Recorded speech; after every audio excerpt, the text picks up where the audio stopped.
Today, we're going to set up Home Assistant on this Raspberry Pi 4 so I can control the lights in my home and check if the garage door is open and just do other general nerdy stuff. So let's get started. So I'm a nerd, and I am an IT director by profession.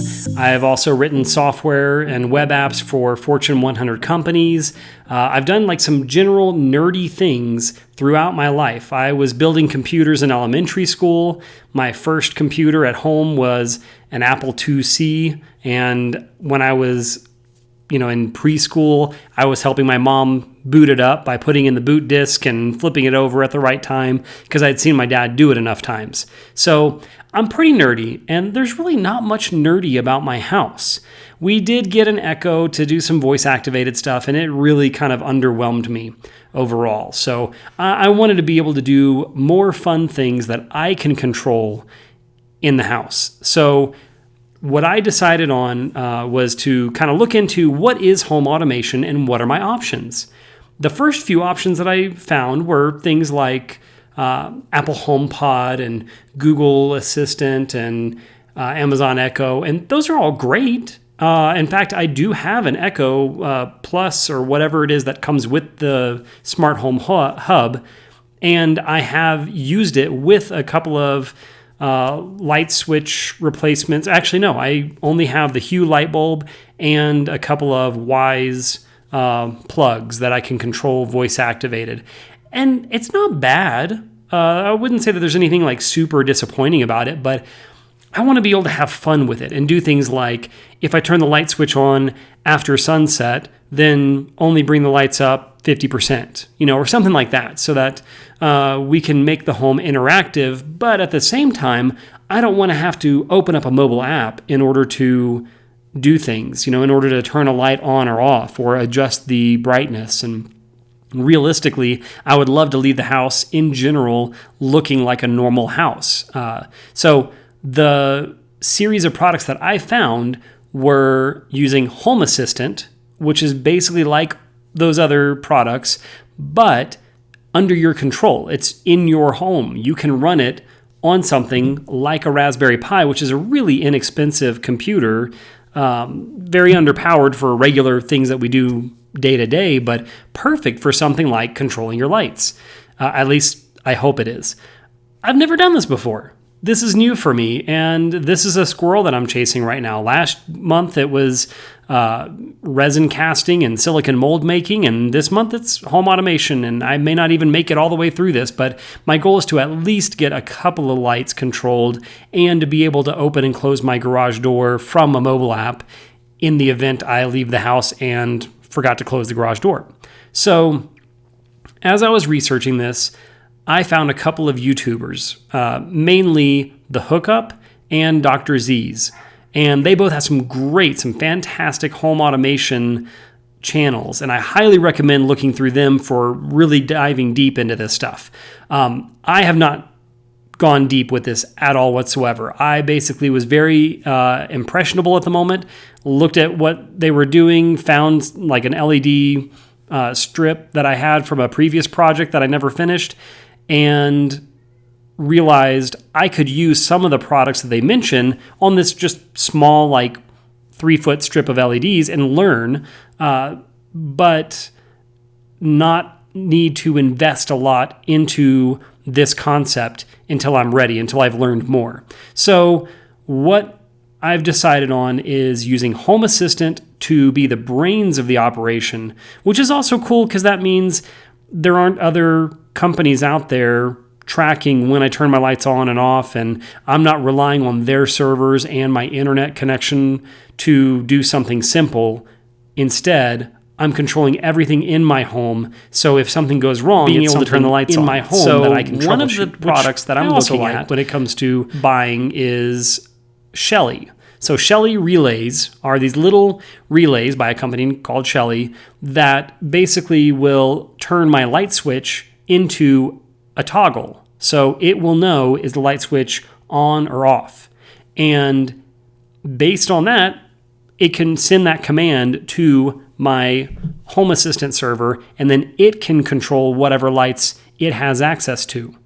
And what's neat is it can have access to the same light that switch normally would be controlling. So I can basically take the light switch out of the wall, connect the wires from the Shelly relay to my light switch and to mains electricity and the light, and put it all back together because it's so tiny it'll fit behind my existing light switch.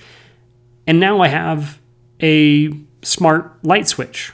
And I didn't have to go buy a different light switch that's going to tie me down to that style or that brand of home automation. So these Shelly relays also work with Home Assistant natively. They'll work with the Echo line of products and the Google Assistant products, maybe the Apple ones, but I'm not sure. And they also work with Home Assistant natively. I don't have to learn how to solder anything, wire stuff up other than wiring it into the light switch. And I don't have to flash firmware to make it work with these homebrew things like we used to do with DDWRT on our routers and things. So I'm really excited about that aspect of it. So it's going to be an easy way for me to get into it. So that's kind of why I'm doing this. I just want to be able to have fun with my home, be able to control things a little bit more and not be reliant on another company who really are probably tracking at least statistics on everyone and what they're doing so that they can market better. And I have enough of that in my life. I'm not, blocking that all out, but I don't have a reason to add even more to it. So let's get started. Let's figure out how to do this. So I have my Raspberry Pi. And this is a Raspberry Pi 4 Model B. It's got Wi-Fi and Bluetooth built in. It is, I think, the 2 gig model because I didn't want to spend a whole lot on this project. And I got a 32 gig memory card to start. So I'll just go ahead and put that in the adapter and throw it in the laptop. Okay, so I'm just going to the Haas.io, that's how I'm going to pronounce it, Haas.io website, and I am going to download it. So I guess I'm going to go to the installation instructions. There we go. And choose the Raspberry Pi 4 Model B. And then once that downloads, we'll be able to flash that. Now, as that's downloading, if I go to the instructions, it just says, hey, for the device images, use Balena Etcher. So I've downloaded that, and let's go over to Etcher. Okay, so this is Balena Etcher, and I'm going to flash from File. We'll go to Downloads, and there's Haas.io. And we will select the target, which is this card right here. Oh, it says it's locked.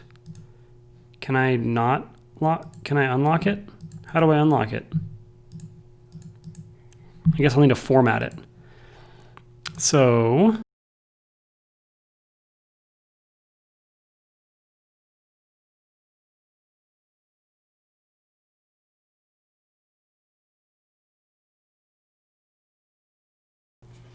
maybe that has something to do with it. Let's see. We'll cancel this. I'm going to choose this card, and I'm going to flash it. Okay, so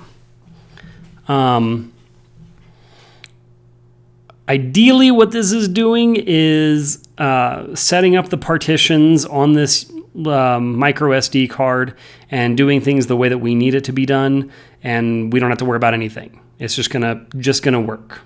So let's find out. I can't believe that I accidentally flipped the lock switch, and it took me that long to figure it out.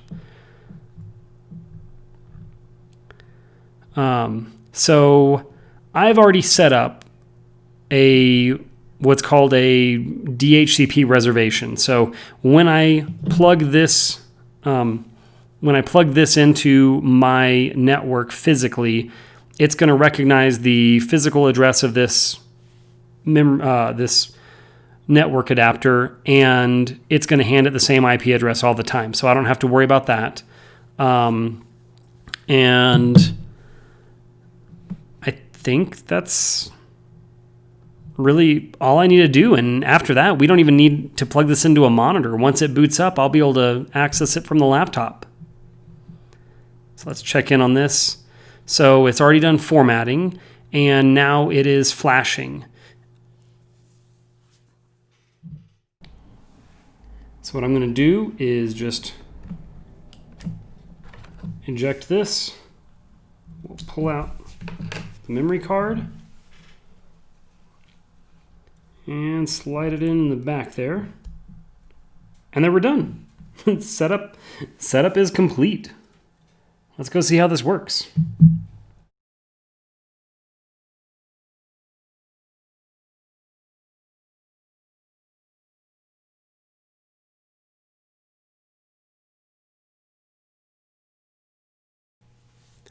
So we have it plugged in. Let's see if this works. It says just to go to homeassistant.local on port 8123. So we'll just paste that in and see if it works. Check it out. Preparing Home Assistant. This can take up to 20 minutes. So there we go. It looks like it's installed and now it's just setting up. I have no idea what else is involved in this. Now, I'm not sure how, but I'm pretty sure it is possible on the Raspberry Pi, on the Home Assistant system, to tie this to a third-party dynamic DNS service. So I use cheap residential internet like most people do, and it gives me a new IP address coming to my house, every... Actually, I have no idea how often, but I'm not guaranteed the same IP address publicly every day. So what I want to do is have a service that points a domain name like something.chasingsquirrels.com or something like that to my home address, my home Raspberry Pi.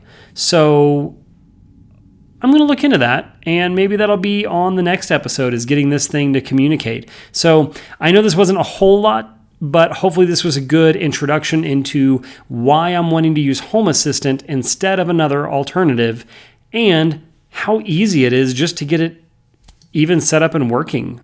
I mean, the fact that I have a working, functioning web page on first try of just flashing a little micro SD card and putting it in the Raspberry Pi and plugging it in. I mean, I'm pretty impressed. Oh, and it's already set up. That was not 20 minutes.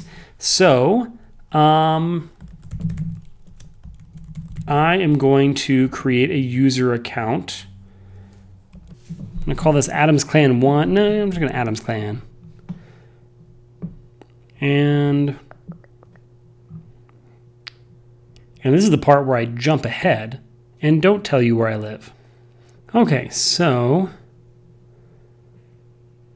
I don't know what any of this is, but you know what? Let's add this printer. We found the following devices.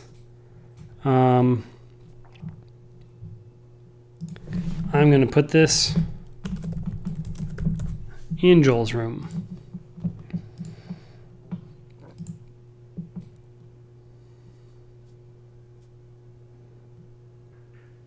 Okay, so that's kind of neat. That was pretty easy. I mean, this is clearly not us. It is not that hot outside. So I will say that I ordered 3 products from Shelly.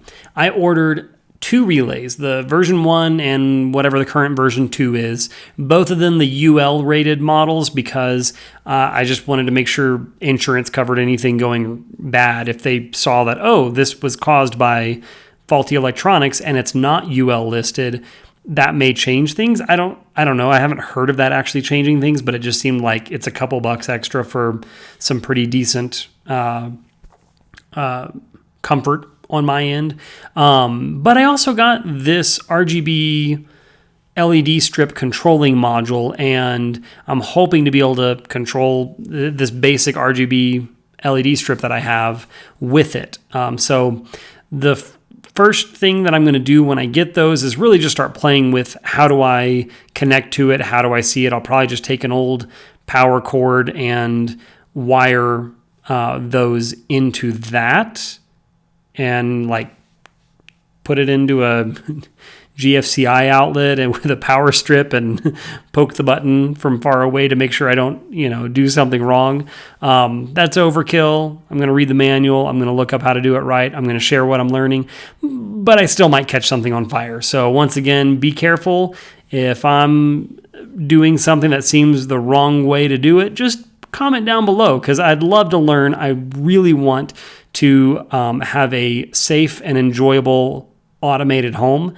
So in the meantime, while I'm waiting for that to come, I'm going to go ahead and start another series on this channel because I am always chasing more squirrels. In fact, right now, this video was edited on DaVinci Resolve, which I didn't even know existed a week ago. So I created the first version of this with iMovie on my phone, and the second version I did with DaVinci Resolve, but with very few features or effects or anything. And this one I'm hoping to go a little bit deeper in, and if it goes well and goes smoothly and is not a waste of my time, maybe I'll start a series on what I'm learning about video editing. I am clearly not a video editor by trade or profession, but it's something that I'm hoping to learn so that these will be more enjoyable and more useful and more helpful for you as you hopefully learn from the same things I'm learning from. Thank you for watching and sticking it through all the way to the end. I really appreciate that.